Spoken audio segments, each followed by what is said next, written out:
Baik ibu-ibu, tadi sudah dilihat filmnya ya Bu ya? Ya. Ya, sudah dilihat filmnya, terus sudah dibikin kelompok juga ya Bu ya? Sudah. Nah, sekarang masing-masing kelompok silahkan dituliskan tentang, didiskusikan dulu ya Bu ya, sama satu kelompok itu didiskusikan tentang apa yang harus dilakukan keluarga pada kasus yang tadi kita lihat di film.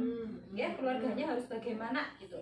Monggo masing-masing kelompok berdiskusi terus ditulis Bu di lembar itu ya Bu yang kosong. Jadi keluarganya itu harus bagaimana.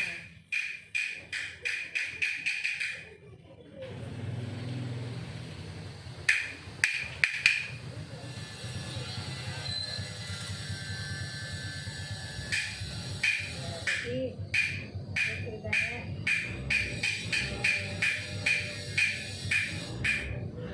satu ya. Nah itu apa yang harus dilakukan oleh keluarganya. Ya. Sudah Bu, kelompok satu sudah ya. Ini saya tempel.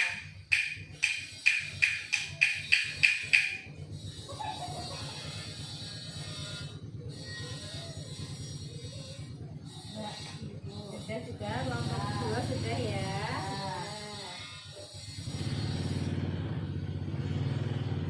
Ya, terima kasih ini kepada ibu-ibu semua. Ini sudah dijawab nih. Jadi ini saya bacakan yang pertama kelompok satu. Ini menurut pendapat kelompok satu, ini keluarganya membantu memandikan ya Bu ya. Atau mungkin silakan Bu, kelompok satu dibaca Bu.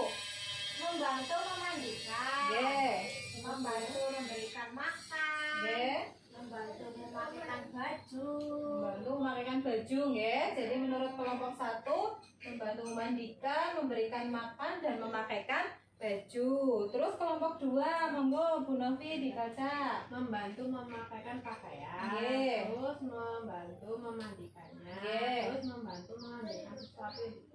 Ya, betul sekali, hampir sama ya Bu. Jadi karena tadi kan kondisinya tidak bisa apa-apa ya Bu, seperti yang tadi sudah dijelaskan bahwa ini berarti kan termasuk disabilitas berat, sudah tidak bisa beraktivitas sendiri. Jadi semuanya harus dibantu, bantu memakaikan baju, memandikan dan mengambilkan sesuatu. Ya ini hampir sama enggak jawabannya.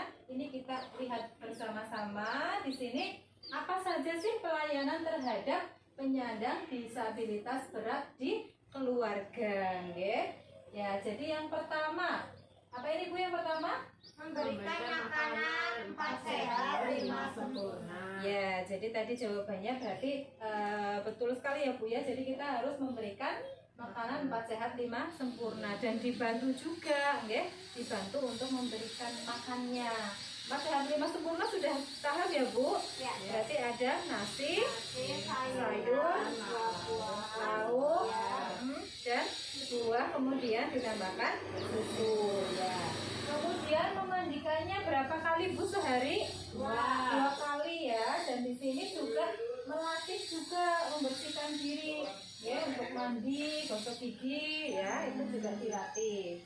Kemudian mengganti pakaiannya juga sehari 2 kali. Jadi ini sama ya Bu, seperti kita merawat anak yang normal juga sama ya. Kemudian mengganti alas tidur ya, tidurnya juga harus sering diganti ya, kalau kotor langsung diganti. Nah di sini poin berikutnya, kita juga tetap harus memberikan kasih sayang dan perhatian. Malah justru ini harus berikan kasih sayang dan perhatian yang lebih ya. orang galak. Oke, betul sekali. Mungkin kalau kita sudah ikhlas menerima, insya Allah kita bisa memberikan ini dengan ikhlas juga ya Bu ya. Ya, jangan membeda-bedakan dengan anak yang lain ya. Kemudian kita juga harus memberikan rasa aman dan nyaman.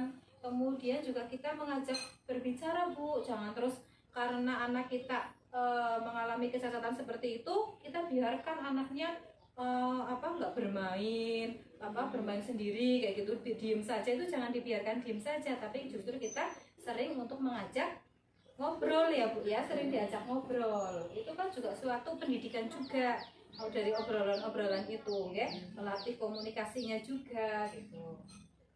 Kemudian kita juga harus mengajarkan tentang nilai-nilai yang baik dan tidak baik, itu juga harus diberikan. Ini loh contoh yang benar, ini yang kurang benar, itu juga harus disampaikan ya.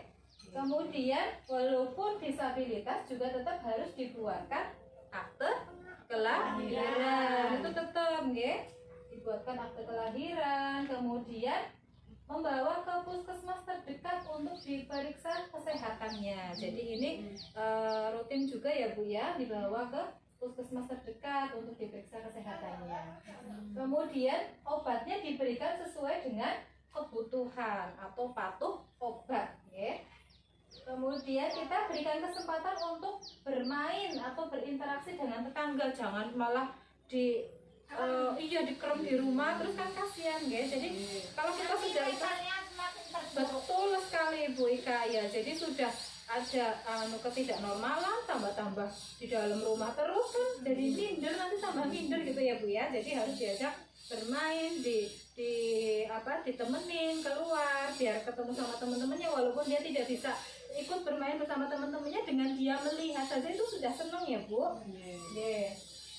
Kemudian yang berikutnya memberikan terapi. Jadi kita bisa melatih menggerakkan anggota tubuh, misalnya yang lumpuh nggak bisa ngapa-ngapain, mungkin sedikit-sedikit misalkan jarinya kok mana bisa bergerak, kita setiap hari harus memberikan pelatihan untuk menggerakkan jari-jarinya atau mungkin kakinya ya. Jadi itu kan juga untuk memperlancar peredaran darah juga biar mengalir lancar ya.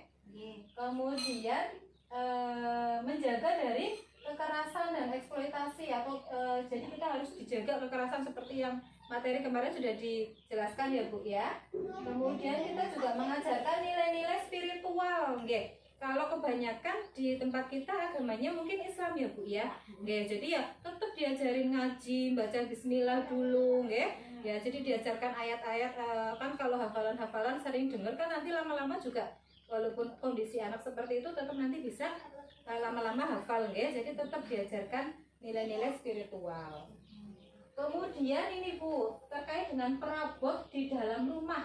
Nah, ini penataan ruang itu harus menyisakan atau memberikan ruang gerak dan sirkulasi yang cukup bagi penyandang disabilitas. Jadi maksudnya kalau banyak barang-barang ya agak dilonggarkan biar nanti kalau yang punya ada penyandang disabilitas agak longgar ruang geraknya. Kemudian perabot dalam rumah ada lemari pakaian, terus ada lemari buku, rak piring, rak sepatu, itu disesuaikan. Jadi misalnya untuk tadi yang nggak punya kaki misalnya, kok raknya tinggi atau lemari pakaiannya tinggi kan nggak bisa ngambil, jadi harus disesuaikan. Kalau kondisinya seperti itu ya berarti yang di bawah meletakkannya. Kemudian yang berikutnya, peletakan dan penataan barang-barang jangan dipindah-pindah. Apabila akan dipindahkan harus diinformasikan kepada penyandang disabilitas. Nah ini mungkin terutama kalau yang tunanetra ya Bu ya, itu kan biasanya kan menghafal ya Bu. Yang ya Bu udah hafal walaupun dia nggak tahu, tapi karena dia sering menghafal. Biasanya di sini. Ya betul.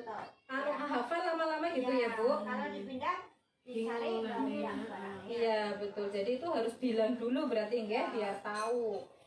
Terus ini ya Bu, yang berikutnya perlengkapan peralatan yang diperlukan penyandang disabilitas dalam melakukan kegiatan sehari-hari seperti tombol atau stop kontak dan pencahayaan harus dipasang dekat tempat tidur untuk mempermudah menggunakannya. Jadi mau nyalain lampu, mau matiin itu dekat dengan tempat tidur. Jadi dia tidak kesulitan karena kan yang tadi misalnya nggak bisa jalan kan, kalau di sana jauh kan susah. Jadi kalau yang dekat dengan tempat tidur dia bisa melakukan sendiri, nggak apa-apa, semuanya harus ditolong oleh orang tuanya atau saudaranya ya. Kemudian adanya kecukupan ventilasi dalam rumah ya. Jadi ini maksudnya jendelanya gitu ya Bu ya, dari cahaya, kemudian juga ini udara, jadi biar udaranya seger, nggak pengap, jadi itu kan juga akan meningkatkan kesehatan dari penyandang disabilitas. Itu ya Bu ya. Jadi ini pelayanan-pelayanan yang bisa diberikan oleh kita sebagai keluarga kalau dalam keluarga kita ada penyandang disabilitas berat. Oke, sudah paham Ibu sampai di sini? Paham. Sudah jelas? Ada yang mau ditanyakan Ibu-ibu? Tidak, ya? Sudah cukup jelas, nggih? Nggih. Ya.